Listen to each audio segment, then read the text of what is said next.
गणेश श्री महागणेशाय नमः। राधे राधे दोस्तों, कैसे हैं आप सब। दोस्तों, आज की इस वीडियो में हम आपको वट सावित्री व्रत की पौराणिक और प्रचलित कथा जो स्कंद पुराण में वर्णित है वह सुनाएंगे। सभी सुहागन महिलाओं को इस सौभाग्यदायक कथा को अवश्य सुनना चाहिए। इस कथा को सुनने मात्र से ही अखंड सौभाग्य की प्राप्ति होती है, घर में सुख समृद्धि आती है। दोस्तों, वट सावित्री का व्रत कहीं तो ज्येष्ठ माह की अमावस्या पर और कहीं ज्येष्ठ माह की पूर्णिमा पर रखा जाता है। यह व्रत कहीं तो 3 दिन का और कहीं 1 दिन का रखा जाता है। इस व्रत की कथा को भगवान शिव ने मां पार्वती को सुनाया था। इस कथा को सुनने से ही वट सावित्री व्रत और पूजन का पूर्ण फल प्राप्त होता है।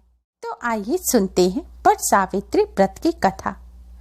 एक बार देवी पार्वती जी ने कहा, हे देवों के देव महादेव, प्रभास क्षेत्र में स्थित ब्रह्मा जी की प्रिया जो सावित्री देवी हैं, उनका चरित्र आप मुझसे कहिए, जो उनके व्रत का महात्म्य हो और उनके संबंध का जो इतिहास हो, एवं जो स्त्रियों के पति व्रत को देने वाला, सौभाग्यदायक और महान उदय करने वाला हो। तब भगवान शिव ने कहा, हे महादेवी, प्रभास क्षेत्र की स्थित सावित्री के असाधारण चरित्र को मैं तुमसे कहता हूँ। हे महेश्वरी, सावित्री स्थल नामक स्थान में राजकन्या सावित्री ने जिस प्रकार से उत्तम वट सावित्री व्रत का पालन किया, वह कथा मैं तुमसे कहता हूँ। मद्र देश में एक धर्मात्मा राजा रहता था, जो सभी प्राणियों के हित में तत्पर रहता था। उसका नाम अश्वपति था। धर्मात्मा क्षमाशील सत्यवादी होने पर भी राजा संतान रहित था। एक समय वह राजा प्रभास क्षेत्र में यात्रा करते हुए पहुंचा और सावित्री स्थल पर आ गया। वहां पर राजा ने अपनी रानी के साथ इस व्रत को किया, जो सावित्री व्रत नाम से प्रसिद्ध सभी प्रकार की कामनाओं को पूर्ण करने वाला है। भूर्भुवस्वः इस मंत्र की साक्षात मूर्ति बनकर श्री ब्रह्मा जी की प्रिया सावित्री देवी उस राजा पर प्रसन्न हुई। कमंडलू को धारण करने वाली वह सावित्री देवी दर्शन देने के बाद पुनः अदृश्य हो गई। लेकिन देवी के दर्शन के पुण्य से कुछ दिनों बाद राजा अश्वपति के घर देवी के समान रूप वाली कन्या का जन्म हुआ, जो देवी सावित्री के अंश से ही उत्पन्न हुई थी। देवी सावित्री की प्रसन्नता से प्राप्त तथा सावित्री की पूजा करने के बाद उत्पन्न कन्या का नाम भी सावित्री रखा गया। वह राजकन्या देवी लक्ष्मी के समान शोभित होती हुई बढ़ने लगी और धीरे धीरे सुकोमल अंगों वाली वह कन्या यौवनावस्था को प्राप्त हुई। नगरवासी उस कन्या को देखकर यही समझते थे कि वह कोई देव कन्या है।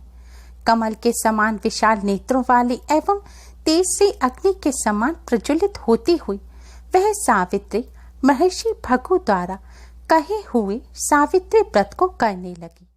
लक्ष्मी के समान सुशोभित वह कन्या एक दिन देवी सावित्री की पूजा के बाद पिता के पास खड़ी हो गई।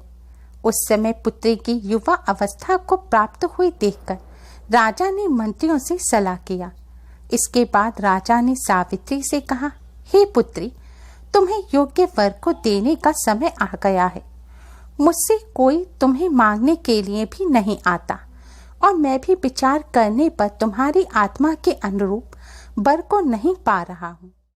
अतः हे पुत्री, देवताओं के निकट में जिस तरह से निंदनीय ना हो जाऊं, वैसा तुम करो।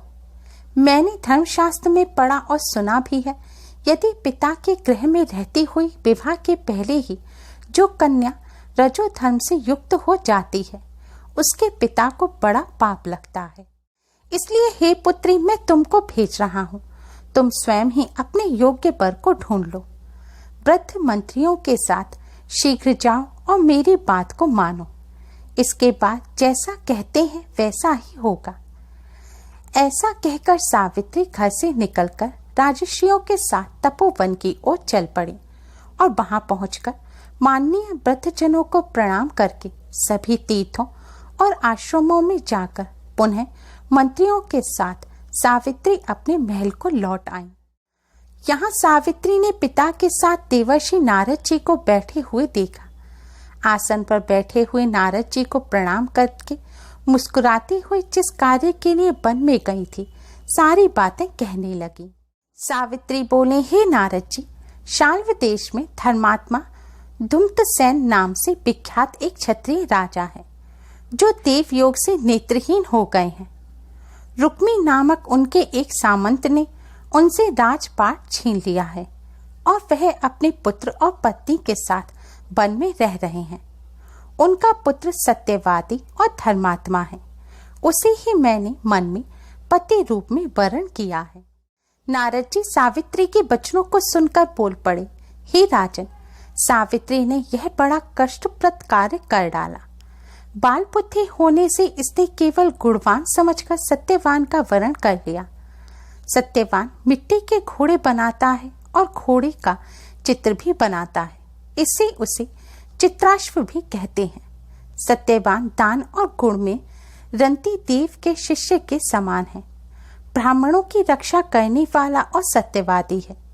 राजा ययाति के समान उदार, चंद्रमा के समान प्रिय लगने वाला, रूप में अश्वनी कुमार के समान और धूम्रसेन के समान बलवान है। लेकिन उसमें केवल एक दोष है, दूसरा कोई नहीं कि सत्यवान आज से ठीक 1 वर्ष पर क्षीण आयु हो जाने से देह त्याग कर देगा।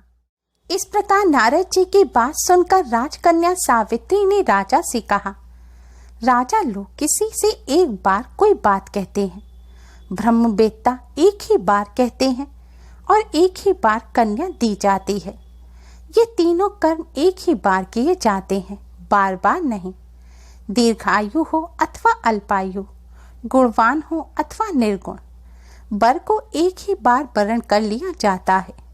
अब दूसरे वर को वरण नहीं करूंगी। नारद जी ने कहा, हे राजन, यदि आपको उचित लगता हो तो अपनी पुत्री सावित्री का कन्यादान शीघ्र कर डालिए। राजा ने शुभ मुहूर्त विधि विधान पूर्वक सत्यवान के संग सावित्री का विवाह करवा दिया। सावित्री अपने पति को पाकर ऐसे प्रसन्न थी जैसे कोई पुण्यवान पुरुष स्वर्ग को पाकर प्रसन्न होता है। सावित्री अपने पति सत्यवान के साथ आश्रम में रहते हुए नारद जी की कही हुई बात को याद करती रहती थी और उस दिन को गिनती रहती थी कि जब सत्यवान देह त्याग कर चले जाएंगे।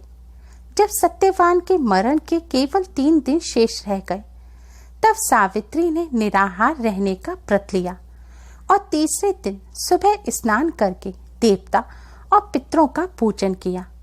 फिर सास ससुर के चरण वंदना करके वह भी पति के साथ जंगल की ओर चल पड़ी।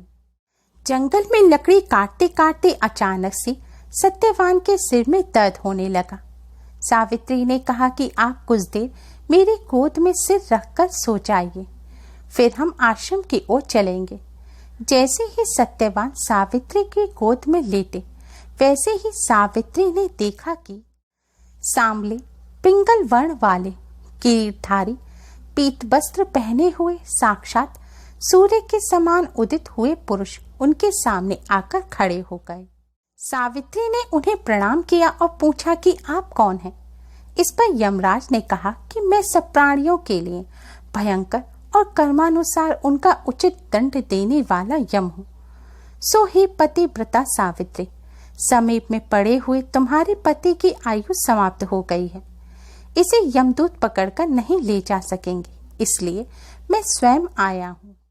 ऐसा कहकर फांस लिए हुए यमराज ने सत्यवान के शरीर से अंगुष्ठ मात्र शरीर वाले जीवात्मा को बलपूर्वक निकाल दिया। इसके बाद यमपुरी की ओर चलना शुरू किया।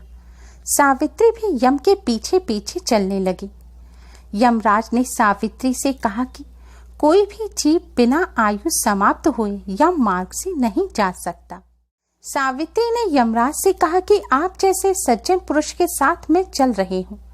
मेरे पति आपके साथ हैं, तो मुझे आपके साथ चलने में कोई शर्म और ग्लानि नहीं हो रही। दूसरी बात, स्त्रियों के लिए इस पृथ्वी लोक में पति को छोड़कर कोई अन्य स्थान नहीं है, इसलिए मैं आपका अनुगमन कर रही हूँ। सावित्री की मधुर बातें सुनकर यम ने कहा कि मैं तुम्हारी बातों से प्रसन्न हूँ, इसलिए जो इच्छा हो वह वर मांग लो। बस सत्यवान को छोड़कर जो चाहे वह मांग सकती हो। तो सावित्री ने अपने सास ससुर की आंखें और खोया हुआ राज्य वापस लौटाने को कहा। यमराज ने वह दोनों वरदान दे दिए, लेकिन फिर भी सावित्री यमराज के पीछे पीछे चलती रही। वह लौटती कैसे? सावित्री के प्राण तो यमराज लिए जा रहे थे। यमराज ने फिर कहा कि सत्यवान को छोड़कर जो चाहे वह मांग सकती हो। इस पर सावित्री ने 100 संतानों और सौभाग्यवती का वरदान मांगा। यमराज ने बिना विचारे प्रसन्न होकर तथास्तु बोल दिया। वचनबद्ध यमराज आगे बढ़ने लगे। सावित्री ने कहा कि प्रभु, मैं एक पतिव्रता पत्नी हूँ और आपने मुझे पुत्रवती होने का आशीर्वाद दिया है। यह सुनकर यमराज को सत्यवान के प्राण छोड़ने पड़े। सावित्री उसी वट वृक्ष के पास आ गई जहां उसके पति का मृत शरीर पड़ा था। यमराज के वरदान से सत्यवान वापस जीवित हो उठे। माता पिता को दिव्य ज्योति प्राप्त हुई और उनका राज्य भी वापस मिल गया। इस प्रकार सावित्री सत्यवान चिरकाल तक राज्य सुख भोगते रहे। अतः प्रतिव्रता सावित्री की तरह ही अपने सास ससुर की उचित पूजन करने के साथ ही अन्य विधियों को प्रारंभ कर जो महिलाएं वट सावित्री का व्रत करती हैं और इस कथा को सुनती हैं, उनके वैवाहिक जीवन के सभी संकट टल जाते हैं और अखंड सौभाग्य का वरदान प्राप्त होता है। उम्मीद है आपको हमारी ये वीडियो पसंद आई होगी। प्लीज़ लाइक करें। हमारे इस वीडियो को अपने फ्रेंड्स और रिश्तेदारों में ज़्यादा से ज़्यादा शेयर करें, जिससे वह भी इसका लाभ उठा सकें। हमारी और भी वीडियोस के लिए हमारे चैनल को सब्सक्राइब करना ना भूलें। Thanks for watching. Radhe Radhe.